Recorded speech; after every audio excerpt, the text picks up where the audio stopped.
सो ये हमारा next question है अरिथमेटिक प्रोग्रेशन का। एक और क्वेश्चन में लेके आया हूँ, ठीक है।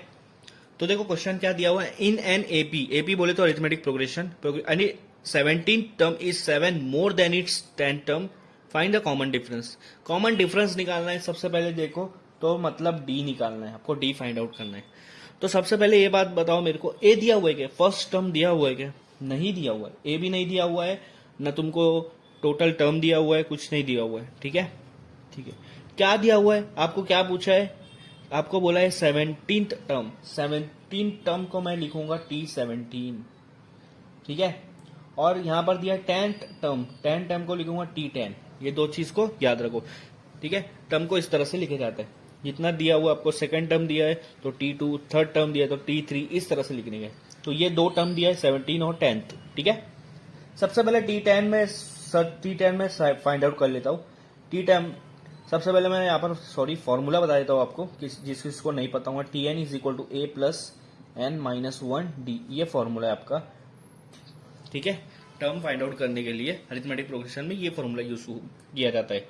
अब n की जगह यहाँ पर क्या पूछा है, 17 टर्म और 10 टर्म, तो मैंने सबसे पहले 10 टर्म की फाइंड आउट कर लेता हूँ। ए नहीं है हमारे पास, n बोले तो जितना टर्म पूछा है, अभी 10 टर्म की बात हो रही है तो n की जगह 10 आएगा, 10 माइनस 1, और कॉमन डिफरेंस भी नहीं है, वही तो हमको निकालना है ना।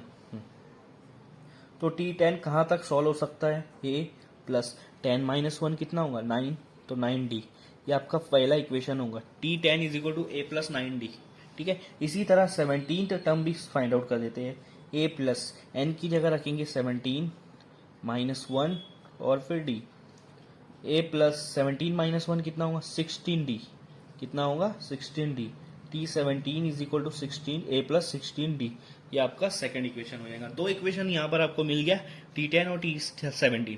अब हम लोग देखेंगे कि क्वेश्चन में क्या पूछा है। क्वेश्चन में क्या बोला है, अरिथमेटिक प्रोग्रेशन में क्या होता है, 17 टर्म जो है आपका, हाँ T17। अब बोलो 17 टर्म क्या है, वो क्या है 7 मोर देन T10 टर्म, ये 10 टर्म भी लिख देता हूँ। 10 टर्म से 7 ज्यादा है, क्या ज्यादा है 17 टर्म, तो हम लोग इस तरह से लिखेंगे T17 is equal to 7 plus 10 term, जो भी आपका 10 टर्म आएगा उसमें अगर 7 मिलाएंगे तो T17 मिल जाएगा, क्योंकि T17 T10 से 7 ज्यादा है, तो इसलिए हम लोग 7 प्लस करेंगे T10 को, T17 निकलेगा। अब T17 हमने क्या फाइंड आउट किया था, a प्लस 16d, मैं यहाँ लिख देता हूँ a plus 16d, 7 plus T10 क्या फाइंड आउट किया था, a plus 9d, a plus 9d, आया समझ में, ओके।